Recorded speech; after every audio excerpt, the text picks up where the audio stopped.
Hello बच्चों, class 10th Bihar board non Hindi secondary school examination 2024 annual exam के लिए द्वितीय भारतीय भाषा हिंदी, जो कि आपके एग्जाम 3 घंटा 15 मिनट के होंगे और कुल पूर्णांक जो होंगे, कुल मार्क्स क्या होंगे, 100 मार्क्स के होंगे। आपके कुल प्रश्नों की संख्या 106 होगी।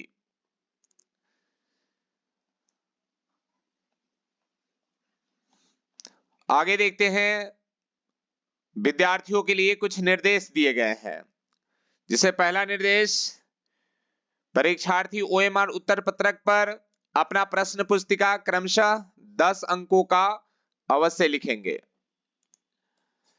फिर दूसरा है, परीक्षार्थी यथासंभव अपने शब्दों में ही उत्तर देंगे। तीसरा निर्देश, दाहिनी ओर हाशिए पर दिए हुए अंक पूर्णांक निर्दिष्ट करते हैं। चौथा निर्देश, प्रश्नों को ध्यानपूर्वक पढ़ने के लिए परीक्षार्थी को 15 मिनट का अतिरिक्त समय दिया गया है। आगे देखेंगे, प्रश्न पुस्तिका 2 खंडों में है, खंड अ और खंड ब, यानी खंड ए और खंड बी के रूप में 2 खंडों में बटी हुई है। खंड अ में वस्तुनिष्ठ प्रश्नों खंड अ में 100 वस्तुनिष्ठ प्रश्न हैं, जिनमें से किन्हीं 50 प्रश्नों का उत्तर देना अनिवार्य है। 50 से अधिक प्रश्नों को उत्तर देने पर प्रथम 50 उत्तरों का ही मूल्यांकन किया जाएगा। प्रत्येक प्रश्न के लिए 1 अंक निर्धारित है। सही उत्तर को उपलब्ध कराए गए ओएमआर उत्तर पत्रक में दिए गए सही विकल्पों को काले या नीले बॉल पेन से प्रकाट करेंगे। प्रकाट करने मतलब रंगेंगे। किसी भी प्रकार के व्हाइटनर, तरल पदार्थ, ब्लेड, नाखून आदि का ओएमआर उत्तर पत्रक में प्रयोग करना मना है, अन्यथा परीक्षा परिणाम अमान्य होगा। आगे बढ़ते हैं, अगला रूल देखते हैं कि क्या कह रहा है। खंड ब में 6 विषय निष्ठ प्रश्न होंगे, यानी 6 प्रश्न जो होंगे वो लिखने वाले प्रश्न होंगे। अगला रूल देखेंगे, किसी प्रकार के इलेक्ट्रॉनिक उपकरण का प्रयोग वर्णित्या वर्जित है, यानी कि जो अगला निर्देश है वो उसमें बताया जा रहा है कि किसी भी तरह के इलेक्ट्रॉनिक डिवाइस का जो है प्रयोग परीक्षा हॉल में नहीं करेंगे, यानी कि नहीं लेके जाएंगे। खंड अ को देखते हैं, वस्तुनिष्ठ प्रश्न में देखते हैं कि प्रश्न संख्या 1 से 100 तक के प्रत्येक वस्तुनिष्ठ प्रश्न के साथ 4 विकल्प दिए गए हैं, जिनमें से कोई एक सही है। इन 100 प्रश्नों में से किन्हीं 50 प्रश्नों के उत्तर अपने द्वारा चुने गए सही विकल्पों को ओएमआर उत्तर पत्रक पर चिन्हित करें और 100 में से 50 प्रश्नों के उत्तर देना है। प्रत्येक प्रश्न जो है आपके 1 नंबर के हैं, तो अगर आप 100 में से 50 प्रश्न को अगर सही से जवाब देते हैं तो आपके 50 नंबर वस्तुनिष्ठ प्रश्न से हो जाएंगे। तो पहला सवाल है, तू आ मेरा सिंगार कर, तू आ मुझे हसीन कर, अगर कहीं है स्वर्ग तो उतार ला जमीन पर। ये पंक्तियां किस शीर्षक कविता की है, इसका नाम बताना है। तो आपके सामने ऑप्शन है, बच्चों की दुआ, पीपल, तू जिंदा है तो, और डी ऑप्शन है सुदामा चरित्र। तो ये किसकी है? तो आप लोग जो है कमेंट बॉक्स में इसके जवाब देंगे। आपके प्रत्येक क्वेश्चन के लिए कुछ अतिरिक्त समय दिया जाएगा आपके जवाब देने के लिए, और अपने कॉपी कलम उठा करके आप जो है आप सेल्फ टेस्ट देंगे कि आप कितने उत्तर सही दे पा रहे हैं। तो इसका सही जवाब है सी ऑप्शन, तू जिंदा है तो। आगे देखते हैं, क्वेश्चन नंबर 2 को देखेंगे। किस प्रकार के व्यक्ति जीवन मार्ग में आने वाली विभिन्न प्रकार की समस्याओं और बाधाओं को विचलित नहीं होते हैं।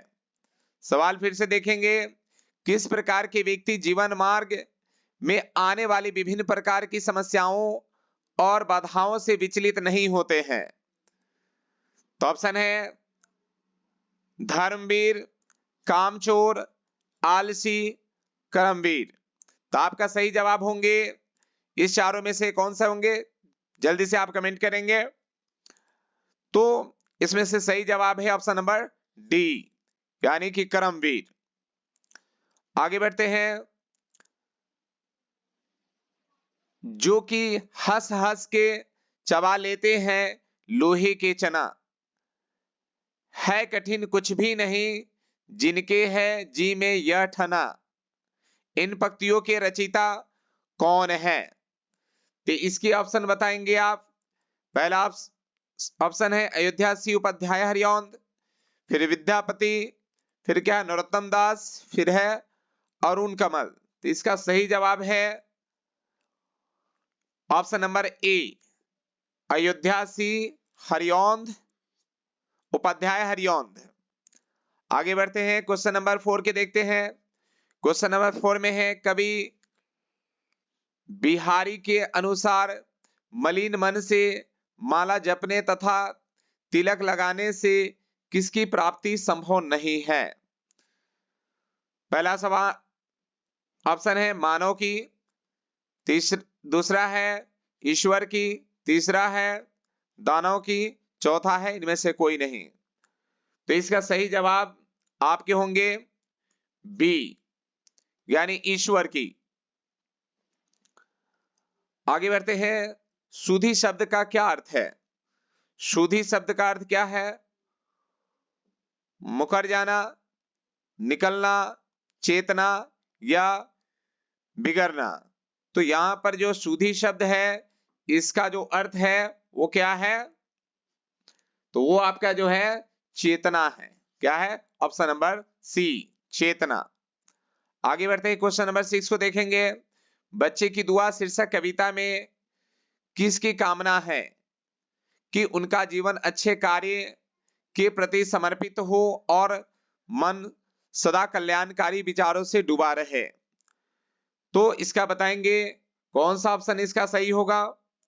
युवती की, वृद्धों की, युवकों की, बच्चों की। तो इसका सही जवाब आपका कौन सा होगा? तो इसका सही जवाब जो होगा बच्चों की, यानी कि ऑप्शन नंबर डी बिल्कुल सही होगा, बच्चों की।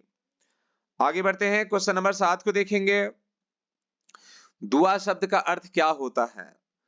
प्रार्थना, कविता, गीत या कव्वाली? तो दुआ शब्द का अर्थ जो होता है प्रार्थना होता है, यानी ऑप्शन नंबर ए बिल्कुल सही है।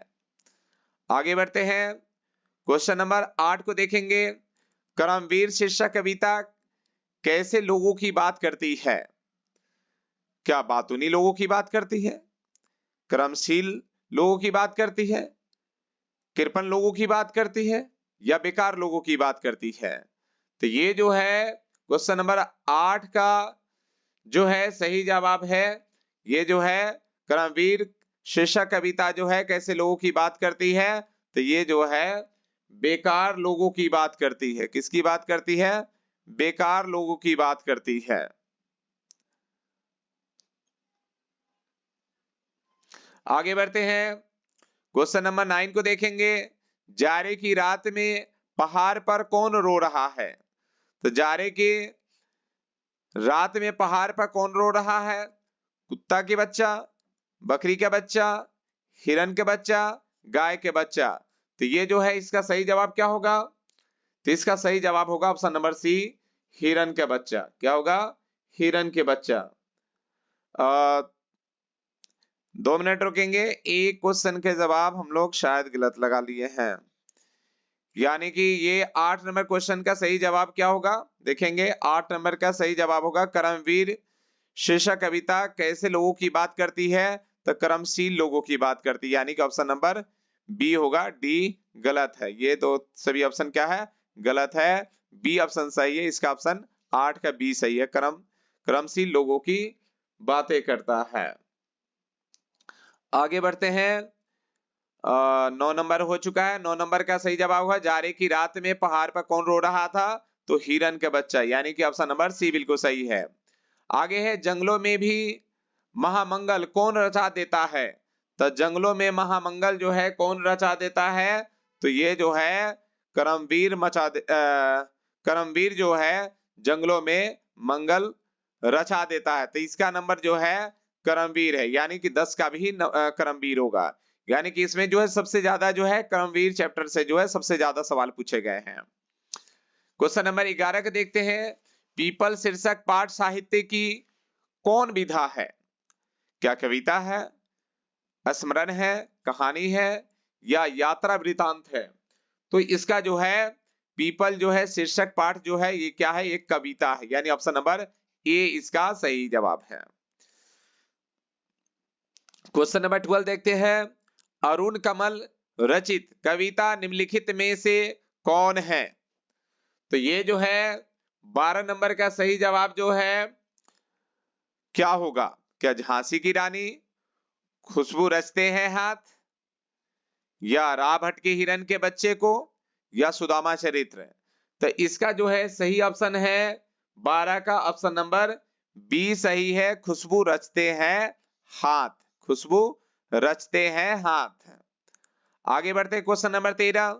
पीपल शीर्षक कविता में पक्षी और गिलहरियों के घर कहाँ है?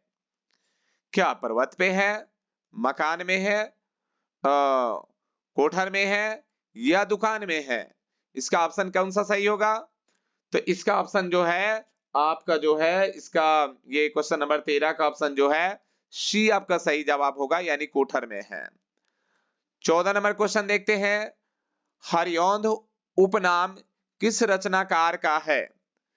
तो हरिऔंध उपनाम किस रचनाकार के है? क्या गोपाल सिंह का है, या रामधारी सिंह का है, या फणीश्वर नाथ रेणु का है, या उपाध्याय सिंह अयोध्या सिंह उपाध्याय का है?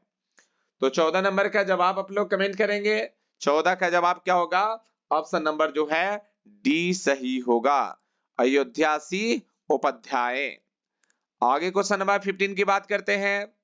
मेरा तेरा मनुआ कैसे एक हुई रे? मैं कहता हूं आखिन देखी, तू कहता कागज की लेखी, उपयुक्त पंक्ति के रचयिता कौन है? कबीर है, बिहारी है, रहीम है या मोहम्मद इकबाल है? तो 15 का जवाब क्या होगा? तो 15 के जवाब जो होगा ए होगा, कबीर। क्या होगा? 15 के जवाब ए ऑप्शन होगा, कबीर। आगे देखते हैं 16 नंबर क्वेश्चन। निर्मोही शब्द का क्या अर्थ है? निर्मोही शब्द का क्या अर्थ है? तो क्या इसका लोकप्रिय, अनुराग न रखने वाला, मोहक या संपन्न? तो 16 के आपका जवाब क्या होंगे? आपके सही जवाब होंगे बी ऑप्शन, अनुराग न रखने वाला। आगे देखते हैं क्वेश्चन नंबर 17 की बात करते हैं। प्रकृति चित्रण से युक्त कविता निम्न में से कौन है? क्या ये तू जिंदा है तो, या बच्चों की दुआ, या पीपल, या खुशबू रचते हैं हाथ? तो 17 नंबर के जो है सही जवाब आपके होंगे ऑप्शन नंबर सी, यानी पीपल। आगे बात करते हैं क्वेश्चन नंबर 18। भारतीय स्वाधीनता संग्राम का अविस्मरणीय अध्याय किस क्रांति को माना जाता है? ऑप्शन ए पीली क्रांति, ऑप्शन बी श्वेत क्रांति, ऑप्शन डी हरित क्रांति, ऑप्शन डी क्या है 1857 की क्रांति। तो इसका सही जवाब क्या होगा? भारतीय स्वतंत्रता संग्राम के अविस्मरणीय अध्याय किस क्रांति को माना जाता है? तो ये क्या होगा आपका? इसका सही जवाब जो होगा 18 का ऑप्शन नंबर डी होगा, यानी कि 1857 की क्रांति। क्वेश्चन नंबर 19 की बात करते हैं। 19 की बात करते हैं, क्या कर रहा है? बुझा दीप झांसी का तब डलहौजी मन में हर्षाया, राज हड़प करने का उसने यह अच्छा अवसर पाया। इन पंक्तियों के रचयिता कौन है? ये सुभद्रा कुमारी चौहान है, या शंकर शैलेंद्र है, या मोहम्मद इकबाल है, या कबीर दास है? तो इसके सही जवाब जो है आपके 19 का सही जवाब क्या है? तो ये जो है सुभद्रा कुमारी चौहान है, यानी ऑप्शन नंबर ए आपका सही है।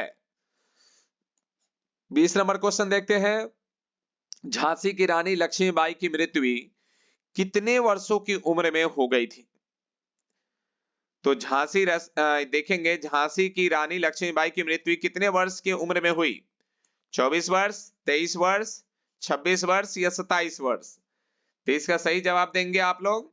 तो इसका सही जवाब जो है बी ऑप्शन 23 वर्ष की उम्र में जो है। आगे बढ़ते हैं, क्वेश्चन नंबर 21 को देखेंगे। गठरी कांख में चापी रहे तू, खोलत नहीं सुधा, रस भीने फाछली बानी, अजो न तजो तुम तैसेई भाभी के तंदुल कीने, यह किसने किसे कहा? तो ये जो है राधा ने कृष्ण से, कृष्ण ने सुदामा से, गोपियों ने कृष्ण से, या मीरा ने कृष्ण से? तो ये 21 नंबर के जवाब क्या हो जाएंगे?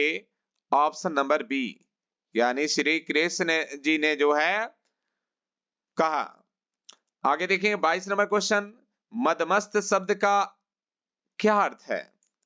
मदमस्त शब्द का क्या अर्थ है? लीन हो जाना, पूर्ण हो जाना, पीड़ा सहना या समूह? तो ये इसका सही जवाब क्या होगा? लीन हो जाना, यानी ऑप्शन नंबर ए बिल्कुल सही जवाब होंगे। आगे बढ़ते हैं, क्वेश्चन नंबर 23 को देखेंगे। 23 नंबर क्वेश्चन क्या है? मोको कहां ढूंढे बंदे, मैं तो तेरे पास में। इस पंक्ति में मोको किसके लिए प्रयुक्त हुआ है? तो परम पिता परमेश्वर के लिए, सन्यासी के लिए, संत के लिए या गरीब के लिए? तो ये जो है इसका ऑप्शन नंबर जो है ए सही होगा, यानी कि परम पिता परमेश्वर के लिए ये शब्द कही गई है। क्वेश्चन नंबर 24 की बात करते हैं। कौन दूसरों के लिए उदाहरण बन जाते हैं? आलसी, कर्मवीर, कायर या डरपोक? तो इसका सही जवाब होगा कर्मवीर, यानी कि ऑप्शन नंबर बी बिल्कुल सही होगा। कर्मवीर जो है दूसरों के लिए क्या बन जाते हैं? उदाहरण बन जाते हैं। आगे बात करते हैं क्वेश्चन नंबर 25 की। निम्नलिखित शीर्षक कविता में नरोत्तम दास की कविता कौन है? झांसी की रानी, बच्चों की दुआ, सुदामा चरित्र, खुशबू रचते हैं हाथ? तो 25 नंबर के जवाब क्या होगा? तो 25 नंबर के जवाब आपका होगा ऑप्शन नंबर सी, सुदामा चरित्र।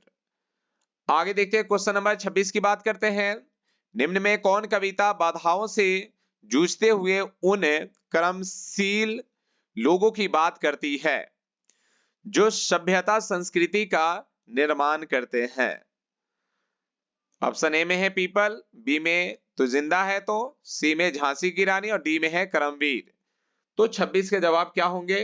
तो 26 के जवाब होंगे करमवीर, यानी ऑप्शन नंबर डी। तो देखा जाए सबसे अधिक मात्रा में जो है करमवीर चैप्टर से आपके सवाल देखने को मिल रहे हैं, इसलिए आप सभी जो है करमवीर चैप्टर को बढ़िया से पढ़ लेंगे। क्वेश्चन नंबर 27 की बात करते हैं। कनक शब्द का अर्थ क्या है? कनक शब्द का इस्तेमाल जो है कविता में किसके लिए किया गया है? सोना के लिए, चांदी के लिए, पीतल के लिए, तांबा के लिए? तो आपका 27 का जवाब क्या होगा? ये ए होगा, यानी सोना के लिए। कनक शब्द का जो अर्थ जो है सोना के लिए है। आगे बात करते हैं।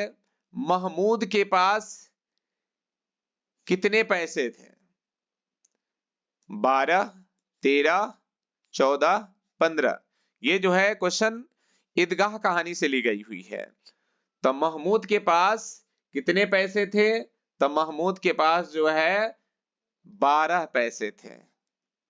देखेंगे इस कहानी में महमूद है, हमीद है और भी कई सारे पात्र उसमें है। तो महमूद के पास कितने पैसे थे? 12 पैसे थे। तो ये जो है ए ऑप्शन इसके सही जवाब होंगे। आगे बात करते हैं, हामिद के पिता की मृत्यु कैसे हुई थी? तो हामिद के पिता की मृत्यु जो हुई थी हैजे के कारण हुई थी। हैजे बीमारी से जो है हामिद के पिता की जो है मृत्यु हुई थी। और हामिद के माता की मृत्यु कैसे हुई थी? तो हामिद की मां की जो मृत्यु हुई थी वो पीलिया रोग के कारण हुई थी। तो नॉर्मली जो है पिता के बारे में पूछा गया है, तो इसका जो होगा ऑप्शन नंबर ए सही होगा। आगे बढ़ते हैं, क्वेश्चन नंबर 30 की बात करते हैं। नूरे कौन सा खिलौना खरीदा? नूरे कौन सा खिलौना खरीदा? सिपाही खरीदा, वकील खरीदा, या गुजरिया खरीदा, या राजा खरीदा? तो इसके सही जवाब क्या होंगे? तो इसके सही जवाब जो होंगे, नूर ने क्या खरीदा? तो नूर ने जो है आपके जो है वकील खरीदा। क्या खरीदा? वकील खरीदा। यानी बी ऑप्शन इसका सही जवाब है। 31 नंबर क्वेश्चन की बात करते हैं। बाल गोविंद भगत गले में क्या बांधे रहते थे? फूलों की माला, मोतियों की माला, तुलसी की जड़ों की माला, हाथी दांत की माला? तो देखेंगे बाल गोविंद भक्त जो है क्या बांधे रहते थे? तो तुलसी की माला जो है बांधे रहते थे, यानी ऑप्शन नंबर सी बिल्कुल सही जवाब है। 32 नंबर की क्वेश्चन की बात करते हैं। बाल गोविंद भगत के घर से कितनी दूरी पर कबीर पत्थी मठ था? 1 कोस, 2 कोस, 3 कोस, 4 कोस? तो इसका जो है 32 नंबर का क्या जवाब होगा? तो बाल गोविंद भगत के घर से कितनी दूर पर था? तो 4 कोस की दूर पर कबीर पंथी मठ था। आगे 33 नंबर क्वेश्चन की बात करेंगे। कमली शब्द का अर्थ क्या है? कमली शब्द का अर्थ ढका हुआ, जलपान, कंबल, या सुंदर? तो कमली शब्द का जो है अर्थ जो है क्या है? कंबल है, यानी ऑप्शन नंबर सी आपका सही जवाब है। आगे बढ़ते हैं, 34 क्वेश्चन की बात करेंगे। खानों में कोयला और अबरक, जंगल में तरह तरह की लकड़ी, फूलों, फुनगियों पर नाचती तितलियां, दर्शनीय नदियां, हरित हरिती माँ वाले मनमोहक मैदान पर मन पर जादू जैसा असर करने वाले पर्वत मस्त निवासी, इन सब के साथ यह छोटा नागपुर है। ये पंक्तियां किस पाठ की है? तो खेमा की है, ठेस की है, या हुंडरू की जलप्रपात की है, या पीपल की है? यानी 34 का जवाब क्या होगा? ऑप्शन नंबर सी होगा, हुंडरू का जलप्रपात। क्या होगा? हुंडरू का जलप्रपात। आगे देखते हैं, हुंडरू किस लिए प्रसिद्ध है? हुंडरू किस लिए प्रसिद्ध है? तो विभीषिका के लिए, अपनी गंभीरता के लिए, जलप्रपात के लिए, इनमें से कोई नहीं। तो ये देखेंगे आपके सवाल जो है 35 का जवाब क्या होगा? हुंडरू किसके लिए प्रसिद्ध है? तो ऑप्शन नंबर सी जलप्रपात के लिए। किसके लिए? जलप्रपात के लिए। आप जो है क्वेश्चन नंबर 36 की बात करेंगे। गांव के किसान सिरचन को क्या समझते हैं? गांव के किसान जो है सिरचन को क्या समझते हैं? बीमार, बेबस, लाचार, या बेगार? तो गांव के किसान जो है सिरचन को जो है क्या समझते हैं? तो बेगार समझते हैं। क्या समझते हैं? बेगार। तो डी ऑप्शन इसका सही रहा। आगे देखते हैं, 37 की बात करते हैं। दूध में कोई मिठाई न मिले कोई बात नहीं, किंतु बात में जरा भी झाल कौन नहीं बर्दाश्त कर सकता था? तो वो आपके जो है कौन होंगे? क्या सिरचन, या करमचंद, या शिवलोचन, या जुगजीतन? तो इसमें जो है आपके सही जवाब होंगे ऑप्शन नंबर ए। ऑप्शन नंबर ए क्या कह रहा है? ये सिरचन, सिरचन क्या थे? ये बर्दाश्त नहीं करते थे किसी की बात को। फिर क्या है? माँ की दुलारी बहू कौन है? तो बड़ी भाभी, मझली भाभी, छोटी भाभी या चाची। तो 38 का क्या जवाब होगा? ये आपकी मझली भाभी, यानी ऑप्शन नंबर बी। आगे बात करते हैं क्वेश्चन नंबर 39 की, 39 की बात करते हैं। कलिंग में कितने साल से युद्ध हो रहा है? 3 साल से, 2 साल से, 4 साल से, 5 साल से। तो कितने साल से कलिंग में युद्ध हो रहा है? तो कलिंग में युद्ध जो है आपका जो है 4 साल से हो रहा है। कितने साल से हो रहा है? 4 साल से हो रहा है, यानी कि ऑप्शन नंबर सी करेक्ट है 39 का। आगे बढ़ते हैं, क्वेश्चन नंबर 40 की बात करते हैं। क्यों सिर को झुका लिया? महाराज, मैं युद्ध चलाती हूं। केवल युद्ध। यह किसने कहा? सीमा ने कहा, पद्मा ने कहा, रिधिमा ने कहा, राधा ने कहा। तो ये क्वेश्चन नंबर 40 का जवाब क्या होगा? ऑप्शन नंबर बी, पद्मा ने कहा। क्वेश्चन नंबर 41 की बात करते हैं। ईर्ष्या से जला भुना आदमी चलती फिरती किसी गठरी के समान है। ऑप्शन: मिठाई के समान, मधु के समान, जहर के समान, चीनी के समान। तो ये क्या होगा? जहर के समान, यानी कि option number C is a right. जहर की समान होता है ईर्ष्यालु आदमी जो है। आगे क्वेश्चन 42 की बात करते हैं। आदमी में जो गुण महान समझे जाते हैं, उन्हीं के चलते लोग उससे जलते भी हैं। यह कथन किसका है? कार्ल मार्क्स का, फिक्टे का, आइंस्टीन का, नीत्शे का। तो ये option number D is a right. Nietzsche का ये कथन है। किसका है? नीत्शे का। आगे बढ़ते हैं, क्वेश्चन नंबर 43। विक्रमशिला विश्वविद्यालय के पुरातात्विक खनन में 4.5 फीट की भूमि स्पर्श मुद्रा में किसकी प्रतिमा प्राप्त हुई? भगवान बुद्ध की, भगवान विष्णु की, भगवान कृष्ण की, भगवान महावीर की। तो इसका सही जवाब क्या है? ऑप्शन नंबर ए, भगवान बुद्ध की मृत्यु। बिल्कुल सही जवाब है। आगे बढ़ते हैं, क्वेश्चन नंबर 44 की बात करेंगे। 13वीं सदी के आरंभ में तुर्कों के आक्रमण के कारण किसका सर्वनाश हो गया? तक्षशिला विश्वविद्यालय का, विक्रमशिला विश्वविद्यालय का, नालंदा विश्वविद्यालय का, या उदातपुरी विश्वविद्यालय का। तो ये जो है 13वीं सदी में, 13वीं सदी के आरंभ में तुर्कों के आक्रमण के कारण जो है विक्रमशिला विश्वविद्यालय का जो है सर्वनाश हो गया, यानी ऑप्शन नंबर बी आपके सही जवाब है। क्वेश्चन आगे 45 की बात करते हैं।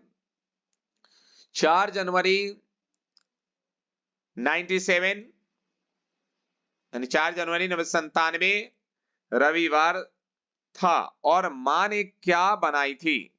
खीर बनाई थी, फिरनी बनाई थी, चाट बनाई थी, पकौड़ा बनाया था। तो मां ने जो है चाट बनाई थी। मां क्या बनाई थी? चाट बनाई थी।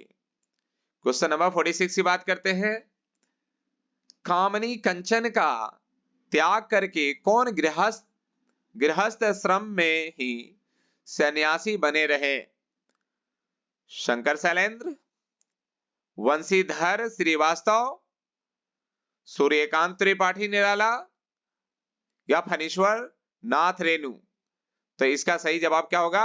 ऑप्शन नंबर सी होगा, यानी सूर्यकांत त्रिपाठी निराला। आगे बढ़ते हैं, क्वेश्चन नंबर 47 की बात करते हैं। होटल के पास क्लिनिक होने से सुबह शाम ज्यादा क्या बिकती थी? ऑप्शन नंबर ए चाय, ऑप्शन नंबर बी दूध, ऑप्शन नंबर सी अचार, ऑप्शन नंबर डी नमक। तो क्या है, होटल के पास क्लिनिक होने से सुबह शाम सबसे ज्यादा जो है चाय बिकती थी, यानी कि ऑप्शन नंबर ए आपके सही जवाब है। आगे बढ़ते हैं, 48 की बात करते हैं। खेमा शीर्षक पाठ में टूटी सी टेबल पर चाय बनाने के लिए भट्टी के साथ किस रंग का पंखा लगा हुआ था? काला रंग का पंखा लगा था, लाल रंग के लगा था, नीला लगा था, हरा लगा था। तो इसका सही जवाब है लाल, यानी ऑप्शन नंबर बी, लाल रंग का पंखा लगा था। 49 क्वेश्चन की बात करते हैं।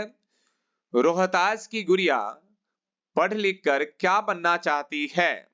ऑप्शन ए, नेता बनना चाहती है, वकील बनना चाहती है, अध्यापिका बनना चाहती है, चिकित्सक बनना चाहती है। तो 49 का जवाब क्या होगा? आपके जो है सी ऑप्शन होगा, अध्यापिका। आगे बढ़ते हैं, क्वेश्चन नंबर 50 की बात करते हैं। कदम स्कूल के बाल संसद की क्या है? ये कदम स्कूल के बाल संसद की क्या है? तो कदम क्या है? किसी स्टूडेंट का, किसी विद्यार्थी का नाम है। तो क्या ये एक अध्यक्ष है, कोषाध्यक्ष है, सलाहकार है, या प्रधानमंत्री है? तो कदम जो है स्कूल का जो है प्रधानमंत्री है, यानी ऑप्शन नंबर डी सही है।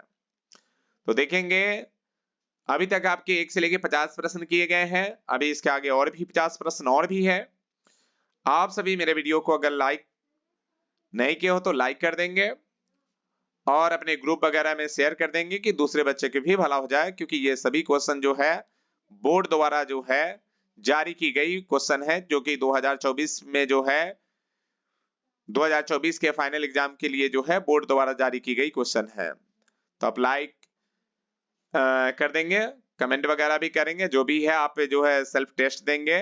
टेस्ट में जो है आपने फाइनली जो है स्कोर भी लास्ट में बताएंगे कि आपकी कितने स्कोर हो रहे हैं।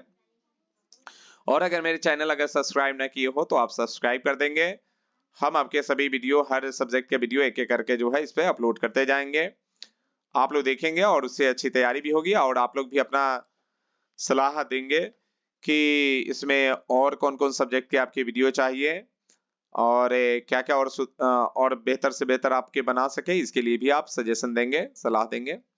हम आगे बढ़ते हैं, आप क्वेश्चन नंबर 51 की बात करते हैं। जज्बा शब्द का अर्थ क्या है? तो जज्बा शब्द का अर्थ क्या होता है? जोश होता है, अत्यधिक, सम्मान या दृष्टि। तो जज्बा शब्द का जो है सही अर्थ क्या होगा? जोश होगा, यानी ऑप्शन नंबर ए आपका बिल्कुल करेक्ट है। आगे बढ़ते हैं, 52 नंबर क्वेश्चन। 1942 ईस्वी में अगस्त क्रांति के दौरान निम्न में से किसने कॉलेज का परित्याग किया? तो विवेकानंद, कर्पूरी ठाकुर, राजा राम मोहन राय या ईश्वर चंद्र विद्यासागर। तो देखेंगे 1942 ईस्वी में अगस्त क्रांति के दौरान ये कर्पूरी ठाकुर ने कॉलेज का परित्याग कर दिया, यानी कि ऑप्शन नंबर बी बिल्कुल सही जवाब है। 53 नंबर क्वेश्चन की बात करेंगे। जननायक कर्पूरी ठाकुर का जन्म किस वर्ष हुआ? तो अभी अभी हम लोग देखे हैं कि क्या आया है, तो इसमें देखेंगे कि हमारा क्या है, जननायक कर्पूरी ठाकुर का जन्म जो है किस वर्ष हुआ? तो ये देखें ऑप्शन नंबर ए 1921 ईस्वी में, फिर 1922 ईस्वी में, 1923 ईस्वी में, 1924 ईस्वी में। क्या होगा? 1924 ईस्वी में। तो इसका सही जवाब होगा, इसका सही जवाब क्या होगा? तो देखेंगे इसका सही जवाब आपके जो होंगे ऑप्शन नंबर जो है ए सही होंगे, यानी कि 1921 में। कब हुआ? 1921 में हुआ। ठीक है, आगे बढ़ते हैं, क्वेश्चन नंबर 54। वैध जी किस सवारी पर अपनी तशरीफ लाए? साइकिल से, पालकी पर, या घोड़े पर, या हाथी पर? तो इसका सही जवाब क्या होगा? पालकी पर, यानी ऑप्शन नंबर बी आपके सही होंगे। आगे देखते हैं, 55 नंबर क्वेश्चन की बात करते हैं। डॉक्टर चूहानाथ कतार जी की दवा की शीशी कितने की थी? 15 आने की, 10 आने की, 18 आने की, 20 आने की। तो ये जो है डॉक्टर चूहानाथ कतर्जी की दवा जो थी, सीसी के जो दवा थी उसकी दाम कितने थे? तो 18 आने थे, 18 आने की थी, यानी ऑप्शन नंबर सी बिल्कुल सही जवाब है। 56 नंबर क्वेश्चन की बात करेंगे। उच्चारण की दृष्टि से स्वर्ण वर्ण के कितने भेद हैं? तो उच्चारण की दृष्टि से स्वर्ण वर्ण के आपके कितने भेद है? 6 भेद है, 4 भेद है, 2 भेद है, 3 भेद है। तो स्वर्ण वर्ण की जो है उच्चारण की दृष्टि से शब्द के स्वर्ण वर्ण के 2 भेद है, यानी कि हर्ष स्वर और दीर्घ स्वर, यानी कि 2, यानी कि ऑप्शन नंबर सी बिल्कुल सही है। आगे बात करते हैं 57 नंबर क्वेश्चन। ड का उच्चारण स्थान क्या है? तो ड का उच्चारण स्थान मूर्धा है, कंठ है, दंत है, तालु है। तो देखेंगे ड का उच्चारण स्थान मूर्धा है, यानी कि ड का उच्चारण जो होता है मूर्धा के द्वारा होता है। दंतिशा कौन व्यंजन है? दंतिशा कौन व्यंजन है? स्पर्श व्यंजन है, उष्ण व्यंजन है, अंतस्थ व्यंजन है, इनमें से कोई नहीं। तो दंतिशा जो है उष्ण व्यंजन है, यानी दंतिशा के उच्चारण में जो है ऊष्मा आती है, यानी कि गर्मी का भी एहसास होता है। तो ये क्या है? उष्ण व्यंजन है, यानी कि ऑप्शन नंबर ए हमारा बिल्कुल सही जवाब है। 59 नंबर क्वेश्चन कहते हैं, हिंदी में व्यंजन वर्णों की संख्या कितनी है? हिंदी में व्यंजन वर्णों की संख्या कितनी है? क्या 32 है, 33 है, 21 है या 30 है? तो हिंदी में व्यंजन वर्णों की कुल संख्या जो है आपका 33 है, यानी ऑप्शन नंबर बी आपके सही जवाब है। 60 नंबर क्वेश्चन की बात करते हैं। एक ध्वनि जब दो व्यंजनों से संयुक्त हो जाए तब वह क्या कहलाती है? क्या कह रहा है कि एक ध्वनि जब दो व्यंजनों से संयुक्त हो जाए, यानी दो व्यंजन आपस में मिल जाए, तब वह क्या कहलाती है? युग्मक ध्वनि कहलाती है, संयुक्त ध्वनि कहलाती है, संपृक्त ध्वनि कहलाती है, इनमें से कोई नहीं। तो ये आपका ऑप्शन नंबर बी सही होगा, संयुक्त ध्वनि कहलाती है। 61 नंबर की बात करते हैं। स्वर ध्वनि के कितने भेद हैं, या स्वर ध्वनि के कितने भेद होते हैं? क्या 4 होते हैं, 3 होते हैं, 2 होते हैं, 5 होते हैं? तो देखा जाए स्वर ध्वनि के 5 भेद होते हैं, यानी ऑप्शन नंबर डी आपके सही जवाब होंगे। 62 नंबर क्वेश्चन की बात करते हैं। महाशय शब्द का संधि विच्छेद क्या होगा? तो क्या महा प्लस आशय होगा, महा प्लस हाशय होगा, या मह प्लस आशय होगा, या महास प्लस य होगा? तो इसका सही जवाब क्या होगा? तो इसका सही जवाब ऑप्शन नंबर ए होगा, महा प्लस आशय होगा, महाशय का संधि विच्छेद। 63 नंबर की बात करते हैं। निम्नलिखित में अशुद्ध शब्द कौन है? चरमोत्कर्ष, घनिष्ठ, कुशासन। तो ये आपका ए ऑप्शन बिल्कुल सही है, चरमोत्कर्ष। आगे बात करेंगे 64 नंबर क्वेश्चन की। निम्न विराम चिन्हों में से योजक चिन्ह कौन है? क्या ऑप्शन नंबर ए, या ऑप्शन नंबर बी, या ऑप्शन नंबर डी, या ऑप्शन नंबर सी? तो आपके योजक चिन्ह जो है इसमें से कौन सा होंगे, कौन सा ऑप्शन? तो इसमें जो सही जवाब है ऑप्शन नंबर सी। जैसे देखते हैं ना आप, जैसे कोई शब्द लिखते हैं आगे पीछे, तो ये जो हाइफन लगाते हैं, इस तरह डैश लगाते हैं, इसको क्या कहते हैं? योजक चिन्ह कहते हैं। ये क्या है? विश्वव्याधि बोधक साइन है। ये क्या है? कॉमा है। ये क्या है? पूर्ण विराम है। तो आपके सी ऑप्शन बिल्कुल सही है। आगे बात करते हैं, पुस्तक कौन संज्ञा है? क्या व्यक्तिवाचक संज्ञा है, जातिवाचक संज्ञा है, द्रव्यवाचक संज्ञा है, या समूहवाचक संज्ञा है? तो पुस्तक आपको जातिवाचक संज्ञा है, क्योंकि पुस्तक कहने से सभी पुस्तक की जो है जानकारी मिलती है, यानी पुस्तकों की समूह की पता चलती है, इसलिए पुस्तकवाचक संज्ञा हो गया ये सॉरी जातिवाचक संज्ञा हो गया। अगर कोई पार्टिकुलर पुस्तक की बात की जाती, जैसे गणित की, इंग्लिश की या हिंदी की, या स्पेशल कोई पुस्तक के नाम दिया जाता, तो व्यक्तिवाचक संज्ञा हो जाता है। लेकिन यहां पर सिर्फ पुस्तक की बात की जा रही है, तो इसका ऑप्शन नंबर जो है बी ऑप्शन सही होगा। पुस्तक क्या है? जातिवाचक संज्ञा है।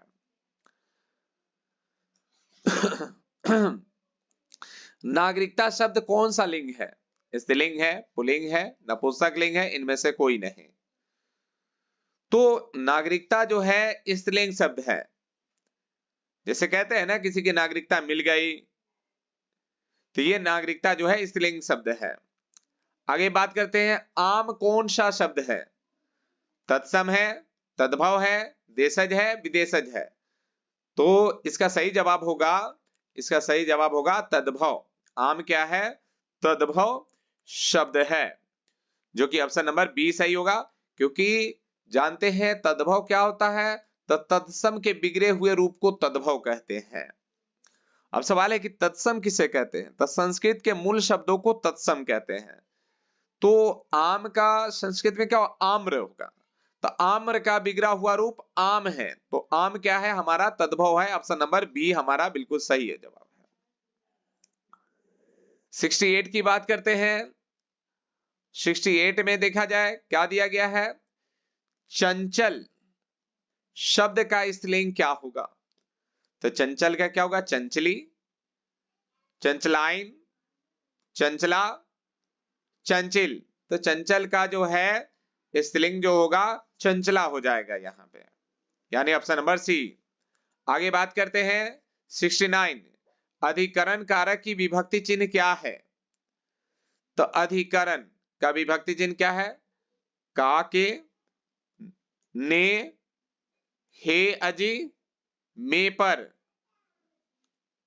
तो ये जो है अधिकरण कारक का विभक्ति चिन्ह क्या होगा? में और पर हो जाएगा, यानी ऑप्शन नंबर डी। आगे बात करते हैं क्वेश्चन नंबर 70 के, राम कलम से लिखता है। राम किससे लिखता है? कलम से लिखता है। यह किस कारक का उदाहरण है? करण कारक का, अपदान कारक का, संबंध कारक का, या संप्रदान कारक का?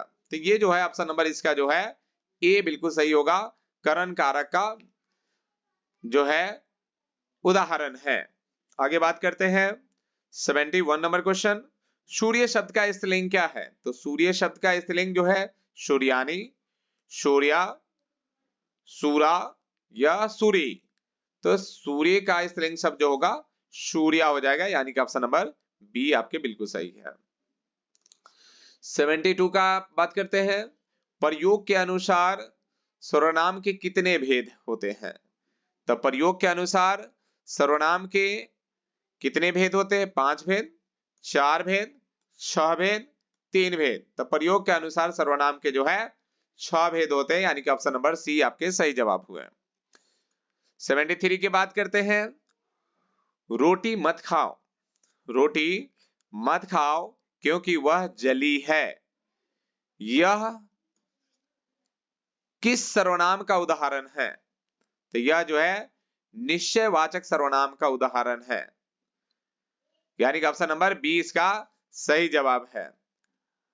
तो आगे बढ़ते हैं। आगे हमारा क्वेश्चन नंबर जो है 74 है, जो संज्ञा या सर्वनाम, जो संज्ञा और सर्वनाम की विशेषता बताए इसे क्या कहते हैं? जो संज्ञा और सर्वनाम की विशेषता बताते हैं उसे क्या कहते हैं? क्रिया कहते हैं, संज्ञा कहते हैं, विशेषण कहते हैं, लिंग कहते हैं। तो उसको जनरली जो है विशेषण कहते हैं। जो संज्ञा या सर्वनाम की विशेषता बताती है उसे हम लोग विशेषण के नाम से जानते हैं। आगे है 75 नंबर क्वेश्चन, दान शब्द का विशेषण क्या होगा? तो दान शब्द का विशेषण जो होगा क्या? दानी, दानिन, या दानिश, या दनान, या दानी। तो ये आपका जो है ऑप्शन नंबर डी करेक्ट हो जाएगा, दानी होगा। दान शब्द का विशेषण जो होगा दानी होगा। 76 की बात करते हैं, धार्मिक शब्द से धार्मिक शब्द में क्या प्रत्यय है? तो धार्मिक यानी कि क्या होगा इसका प्रत्यय? प्रत्यय जानते हैं कि किसी शब्दों को अंत में लगता है, तो इक होगा या क होगा, अ होगा या मिक होगा। तो धार्मिक शब्द का जो है प्रत्यय आपका क्या होगा? इक होगा, यानी option number A is A correct option. आगे बढ़ते हैं, 77 नंबर क्वेश्चन को देखते हैं। तुम्हारा जी ललचाता है किस क्रिया का उदाहरण है? सकर्मक क्रिया, संयुक्त क्रिया, अकर्मक क्रिया, इनमें से कोई नहीं। तो क्या होगा? तुम्हारा जी ललचाता है, ये वाक्य में जो है जी ललचाना जो है आपके अकर्मक क्रिया होंगे, यानी कि ऑप्शन नंबर सी बिल्कुल करेक्ट होंगे। आगे 78 की बात करते हैं। उसने श्याम को मारा था, उसने श्याम को मारा था, यह किस काल का उदाहरण है? श्याम को मारा था, ध्यान रखेंगे क्या किया था? मारा था। आप ऑप्शन देखेंगे, क्या वर्तमान काल, भविष्यत काल, भूतकाल, इनमें से कोई नहीं। तो ऑप्शन नंबर आपका क्या होगा सही? यानी कि सी ऑप्शन होगा, भूतकाल। यानी कि देख रहे हैं ना, था थे थी लगा रहता है, तो जनरली हम लोग क्या समझते हैं? पास्ट टेंस की बात समझते हैं, यानी बीते हुए समय की बात समझते हैं। तो जनरली इसका ऑप्शन नंबर सी बिल्कुल सही होगा, भूतकाल। आगे 79 नंबर क्वेश्चन की बात करते हैं। निम्नलिखित शब्दों में तत्सम शब्द कौन है? तत्सम शब्द आपके चुनने हैं, क्या भक्त है, गोबर है, घोड़ा है, पलंग है। तो तत्सम शब्द इसमें से कौन होंगे? तो इसमें जो है करेक्ट जवाब के ये होंगे, भक्त होंगे। भक्त क्या है? मुख्य रूप से संस्कृत के शब्द है, और जानते हैं कि संस्कृत के मूल शब्दों को हम लोग क्या कहते हैं? तत्सम कहते हैं। आगे 80 नंबर क्वेश्चन की बात करते हैं। बनावट के विचार से शब्द के कितने प्रकार है? बनावट के विचार से शब्द के कितने प्रकार है? एक प्रकार, दो प्रकार, तीन प्रकार, चार प्रकार। तो इसमें से जवाब देंगे आप लोग जो है सभी क्वेश्चन का एक एक करके, जो है हो सके तो वीडियो रोक करके जो है आप उसे जो है कमेंट वगैरह करेंगे और उसके ऑप्शन बताएंगे, क्वेश्चन नंबर और ऑप्शन देंगे। जैसे मान लेते हैं कि 80 का जो है अगर आंसर देना है तो 80 लिख करके उसके जो ऑप्शन हो, ए हो तो ए, बी हो तो बी, और सी हो तो सी, डी हो तो डी, जो भी ऑप्शन हो वो ऑप्शन लिख करके उसके जवाब देंगे। तो फिलहाल यहाँ पर जो है इसके क्या जवाब सही होंगे? तो इसके एक होंगे या दो होंगे या तीन होंगे या चार होंगे। तो इसके सही जवाब क्या होंगे? तीन होंगे। क्या होंगे? तीन होंगे, यानी कि ऑप्शन नंबर सी करेक्ट जवाब होंगे।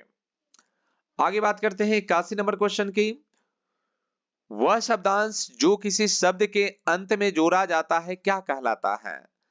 क्या उपसर्ग कहलाता है, सर्वनाम कहलाता है, संज्ञा कहलाता है, प्रत्यय कहलाता है? तो देखेंगे जो किसी शब्दांश के या किसी शब्दों के अंत में जोड़ा जाए तो वह शब्दांश क्या कहलाते हैं? प्रत्यय कहलाते हैं। अगर यही अगर पहले जोड़ा जाता तो उपसर्ग कहलाता। लेकिन यहाँ सवाल कह रहा है कि वह शब्दांश जो किसी शब्द के अंत में जोड़े जाते क्या कहलाते हैं? तो प्रत्यय कहलाते, यानी ऑप्शन नंबर डी आपके सही जवाब यहाँ पर है। 82 नंबर क्वेश्चन की बात करते हैं। अनमोल, अनमोल शब्द में उपसर्ग क्या है? अन है, अ है, न है या अन है?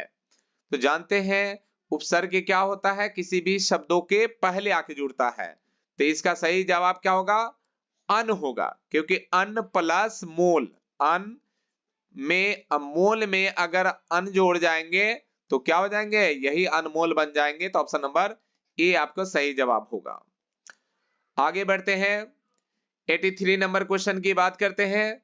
दर्शनीय शब्द में प्रत्यय क्या है? तो दर्शनीय शब्द में प्रत्यय देखते हैं, प्रत्यय प्रत्यय क्या होता है? लास्ट में जुड़ता है। क्या अ है, अनिय है, या निय है, या अ है? तो दर्शनीय शब्द में जो आपका प्रत्यय है वो क्या है? अनिय है, यानी ऑप्शन नंबर बी आपका इसका करेक्ट जवाब है।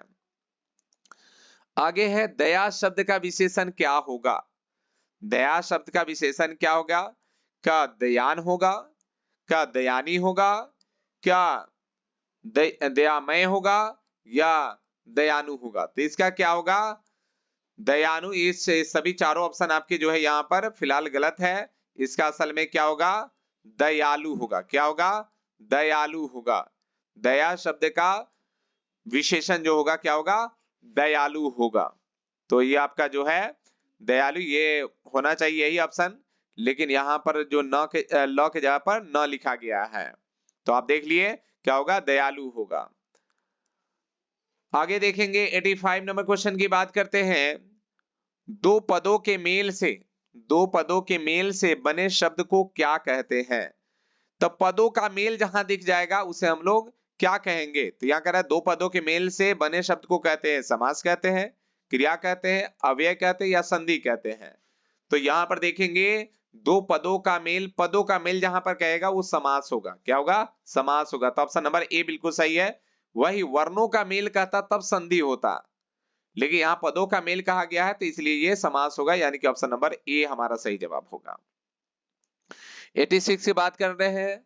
आमरण शब्द कौन समास है? आमरण शब्द कौन सा समास है? अव्ययीभाव समास है, द्वंद्व समास है, तत्पुरुष समास है, कर्मधारय समास है। तो आमरण जो है अव्ययीभाव समास है, यानी कि ऑप्शन नंबर ए हमारा सही है। 87 नंबर क्वेश्चन। किसी ना किसी तरह यह किस पदबंध का उदाहरण है? किसी ना किसी तरह यह किस पदबंध का उदाहरण है? तो संज्ञा पदबंध, क्रिया विशेषण पदबंध, सर्वनाम पदबंध, विशेषण पदबंध। तो ये जो इसका सही जवाब क्या होंगे? बी ऑप्शन, यानी क्रिया पदबंध होंगे। बिल्कुल सही जवाब है। आगे देखते हैं क्वेश्चन नंबर 88 की बात करते हैं। जिस वाक्य में एक साधारण वाक्य के अतिरिक्त उसके अधीन कोई दूसरा अंग वाक्य हो उसे क्या कहते हैं? सरल वाक्य कहते हैं, संयुक्त वाक्य कहते हैं, मिश्र वाक्य कहते हैं, इनमें से कोई नहीं। तो इसका सही जवाब क्या होना चाहिए? मिश्र वाक्य।